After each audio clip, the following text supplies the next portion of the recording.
শেরপুর ৩ আসনে যে জামাতের নেতাকর্মীরা আছে তারা সকলেই শেরপুর ১ আসনে এবং ২ আসনে চলে যেয়ে তারা তাদের প্রচারণা চালাচ্ছে। তো এটা আসলে এক ধরনের নিয়ম বহির্ভূত কাজ আমি বলবো। ৩ আসনের জামাতের নেতাকর্মীরা ফ্রি হয়ে যাওয়ার কারণে তারা ১ এবং ২ আসন যেভাবে বিস্তার করছে, এটা কিছুটা হুমকির সম্মুখীন হয়েছে আমাদের জন্য। আর এমপি যদি নাও হই, এই মানুষগুলার ভালোবাসার টানে আমি বারবার তাদের কাছে যাব, তাদের সমস্যার কথা শুনবো, তারা কি চায় সেটা নিয়ে ইনশাল্লাহ কাজ করে যাব। প্রিয় সাংবাদিক ভাই বোন এবং যারা আমার কথা যারা শুনছেন, তাদের সকলকে আমি একটি কথাই বলতে চাই যে ধানের শীষের প্রতীকে আপনারা সকলেই ভোটটা দেবেন, এটি বেগম খালেদা জিয়ার প্রতীক। সুতরাং আমার দলের বাইরে যে যারা কাজ করছেন তাদের সকলকে আমি আহ্বান করব, আপনারা এই প্রতীকটাকে অসম্ভব ভালোবাসেন, এই প্রতীকের জন্য অনেক কষ্ট করেছেন, সকলেই আমার পাশে থেকে আমাকে সহযোগিতা করুন। বিশেষ করে এই মুহূর্তে আমি অভিভাবকহীন হয়ে পড়েছি। আমি বিশ্বাস করি শেরপুর সদর এবং শেরপুর ২ আসনে যদি এই মুহূর্তে শেরপুর ৩ আসনের প্রার্থী জনাব মাহমুদুল হক রুবেল আঙ্কেল থাকেন, তাহলে ইনশাল্লাহ এই ১ এবং ২ আসনটা আমাদের জন্য জেতাটা অনেক সহজ হবে। এবং তিনি যেহেতু দীর্ঘদিন যাবৎ এই শেরপুরের রাজনীতি করে এসেছেন, সুতরাং তিনি এবং তার কর্মীরা যদি আমাদের পাশে থাকে তাহলে অবশ্যই ইনশাল্লাহ ১ এবং ২ আসন আমরা জনাব তারেক রহমান সাহেবকে উপহার দিতে পারবো। আসলে শেরপুর ৩ আসনে একটি অনাকাঙ্ক্ষিত ঘটনা ঘটার কারণে এই আসনে নির্বাচন স্থগিত হয়েছে। সেই আসনে জামাতের প্রার্থী বাদল আঙ্কেল সাডেনলি ডেথ হওয়ার কারণে সেই আসনটি এখন আসলে একটু নাজুক অবস্থা রয়েছে। সুতরাং আমি চাই, যেহেতু রুবেল আঙ্কেল বর্তমানে তার নির্বাচন নেই, সুতরাং তিনি থাকলে আমরা অনেক বেশি শক্তিশালী হব। একই সাথে আমি বলতে চাই, শেরপুর ৩ আসনে যে জামাতের নেতাকর্মীরা আছে তারা সকলেই শেরপুর ১ আসনে এবং ২ আসনে চলে যেয়ে তারা তাদের প্রচারণা চালাচ্ছে।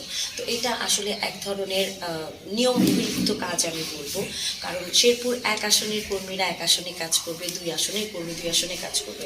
৩ আসনের জামাতের নেতাকর্মীরা ফ্রি হয়ে যাওয়ার কারণে তারা ১ এবং ২ আসন যেভাবে বিস্তার করছে, এটা কিছুটা হুমকির সম্মুখীন হয়েছে আমাদের জন্য।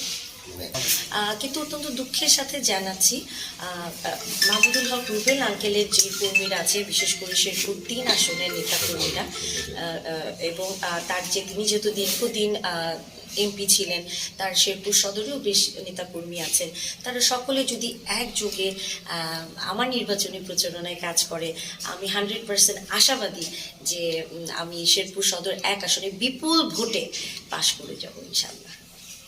এখন পর্যন্ত আমি নির্বাচনী কোনো লেভেল প্লেইং ফিল্ড পাইনি, একটি কারণে আপনারা জানেন গতকালকে রাতে আমার 2টি নির্বাচনী প্রচারণার যে ক্যাম্প আছে সেখানে আগুন ধরিয়ে দেওয়া হয়েছে।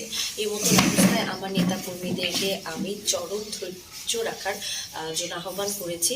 শুধু এখনকার জন্য নয়, নির্বাচনের দিন এবং নির্বাচন পরবর্তী সময় যেন তারা ধৈর্য ধারণ করে এবং তারা যেন অতি উৎসাহী না হয়ে অন্য কারো কোনো প্রার্থীর ক্ষতি করার চেষ্টা না করে। এই ব্যাপারে আমার সর্বাত্মক প্রচেষ্টা রয়েছে।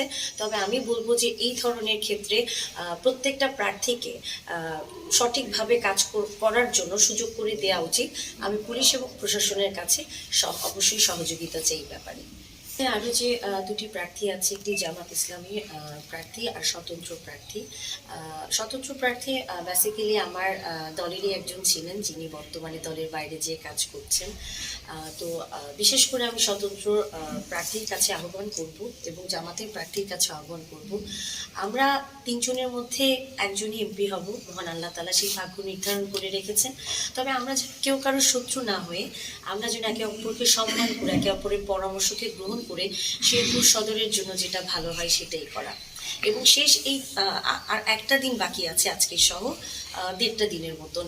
তো এই মুহূর্তটা যেন কোনো প্রার্থী বা তার কর্মীরা কোনোভাবে অন্য কোনো প্রার্থীকে উত্ত্যক্ত না করে, যে কোনোভাবে হুমকি ধুমকি শিকার না দেয়, এই ব্যাপারে আমি বিশেষ সহযোগিতা চাচ্ছি আপনাদের সকলের কাছে। আর সর্বোপরি একটা কথাই বলতে চাই, শেরপুর সদরটা আমাদের সকলের, আমরা কেউ কারো শত্রু না, প্রত্যেকটা মানুষই আমরা সহযোগিতা চাই সকলে। এবং আমি যখন আমার 4,52,000 ভোটারের মধ্যে প্রায় 2,00,000 2.5 লক্ষ ভোটারের কাছে আমি ফেস টু টু ফেস যে কথা বলেছি, তাদের বাড়িতে গিয়েছি, তাদের সাথে গল্প করেছি, তাদের চোখে মুখের যে আকুতি মিনতি সেটা একটাই, তারা শেরপুর সদরের উন্নয়নটা চায়, রাস্তাঘাটের উন্নয়নটা চায়। তো সার্বিক দিক বিবেচনা করলে আমরা এই মানুষদের মুখে হাসি ফোটানোর জন্যই তো রাজনীতি করি। কাজেই তাদের মুখে যেন আমরা 3জন প্রার্থী শুধু নির্বাচনের সময় না, নির্বাচন পরবর্তী সময় যেন হাসি ফোটাতে পারি, সেই লক্ষ্যে আমি কাজ করতে চাই ইনশাল্লাহ। আর নির্বাচনে হার জিত থাকবেই, তবে এই হার জিতের মধ্য দিয়েই আমি বলতে চাই, আমি জিতে গেলে তো এই মানুষগুলোর সাথে আমার পার্মানেন্টলি দেখা হবে।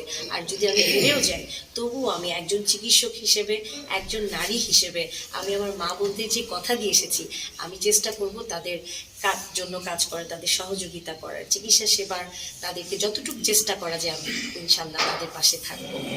আর এখানে বিশেষ করে আমার যে বিদ্রোহী প্রার্থী, স্বতন্ত্র প্রার্থী, তারা একটা কথা সবসময় ছড়ায় যে আমি এমপি হলে আমি বলে আমার শ্বশুর বাড়ি সুনামগঞ্জ চলে যাব।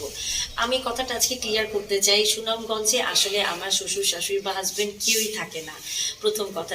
দ্বিতীয় কথা হচ্ছে, আমি যখন একটা দায়িত্ব পেয়ে যাব, সেই দায়িত্বের বাইরে আমি কখনোই যেতে পারবো না। আপনারা হয়তো ইতিমধ্যে খেয়াল করেছেন, আমি ধানের শীষের প্রতীকটা আমার হাতে পাওয়ার আগে এবং হাতে পাওয়ার পরে শেরপুর সদরের 14টা ইউনিয়ন এবং পৌরসভা কিভাবে মানুষের দাঁড়িয়ে দাঁড়িয়ে গিয়েছি, কিভাবে কাজ করেছি, এবং আমি দৈনিক 3 ঘন্টার বেশি কিন্তু ঘুমাইনি। এবং আমি একজন চিকিৎসক হিসেবে আমি আমার রুগীকে যখন দেখি, তখনও কিন্তু আমি আমার হায়েস্ট লেভেলের চেষ্টা করি। আমি নিজে একজন দায়িত্বশীল ব্যক্তি হয়ে আমি কেন আমার দায়িত্বের জায়গাটা রেখে, যেই জায়গাটায় আমি কোনো চেয়ার পাবো না, যে জায়গাটার মানুষ আমাকে চিনবে না, যে জায়গাটার মানুষ আমাকে ভালোবাসবে না, সেখানে যে আমি আসলে কি করব, সেটা আমার শেরপুর সদরের মানুষের কাছে প্রশ্ন।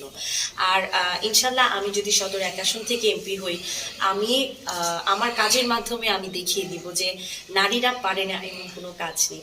শুধু আমার মা বোনরা, আমার চাচা চাচিরা, আমার ছোট বড় ভাই বোনরা যদি আমার উপর ভরসা করে ধানের শীষের প্রতীকে একটি ভোটও দেয়, তাহলে তারা বুঝতে পারবে যে এই মেয়েটাকে ভরসা করে তারা ভুল করেনি ইনশাল্লাহ।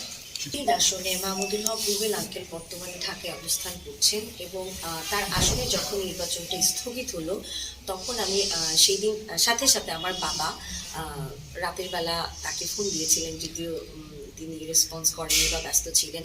আমিও পরদিন সকালবেলা ফোন দিয়েছিলাম তার সাপোর্ট এবং সহযোগিতা চাওয়ার জন্য। একজন অভিভাবক হিসেবে আমি তাকে সবসময় মনে করি যে তিনি আমাকে সহযোগিতা করবেন, কিন্তু অত্যন্ত দুঃখের সাথে জানাচ্ছি যে তিনি তার যে বিশাল কর্মী বাহিনী আছেন, কারণ তিনি 3 বারের এমপি ছিলেন, তিনি শেরপুরের সাধারণ সম্পাদক ছিলেন, সভাপতি ছিলেন, তার আমার আসলে বেশ নেতাকর্মী আছে। শেরপুর 3 আসনের মাহমুদুল হক রুবেল আঙ্কেল 3 বারের এমপি ছিলেন। তিনি শেরপুর জেলা বিএনপির সাধারণ সম্পাদক ছিলেন দীর্ঘদিন, তার পরবর্তীতে সভাপতি হয়েছিলেন। সুতরাং শেরপুরের বিএনপিতে তার দীর্ঘদিন একটা বিশাল প্রভাব ছিল এবং আছে। বিশেষ করে আমার শেরপুর সদর আসনেও তার প্রচুর নেতাকর্মী আছে। তিনি যদি আমার নির্বাচনে তার নেতাকর্মীদেরকে একটু নির্দেশনা দিয়ে দিতেন যে প্রিয়াঙ্কার পাশে থাকতে শেরপুর সদর 1 আসনে এবং শেরপুর 2 আসনে, তাহলে আমাদের নির্বাচন করাটা খুব সহজ হয়ে যেত।